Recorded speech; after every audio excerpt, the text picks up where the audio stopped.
Ew. I know. These projects will turn out ugly, but that's the point. Kim Worker's Mighty Ugly workshop came about because she kept hearing her friends say they were afraid to take risks and fail. They don't want to mess it up. It was years of hearing people say things like that, and at the heart of that was this fear of getting it wrong and having, I don't know, wasted their time, being judged really harshly by other people, not getting it perfect or whatever it was. And I was like, all right, you know, I talked to people and been like, try it anyway.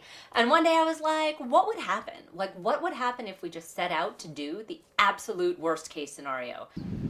Kim's trying to teach people through Mighty Ugly that failure isn't such a bad thing, but I took to the streets to find out how people feel when they fail. Yeah, no, it's definitely disappointing. But I mean, it depends what you fail at. Because some things, I mean, you don't expect to fail, but they're really hard. So, I mean, it depends what it is. Pretty self-deprecating. I think that I tend to judge myself more for failure than other people do. Well, I don't get too down on myself, and I figure out how I can learn from my failure or mistake and apply it to future projects.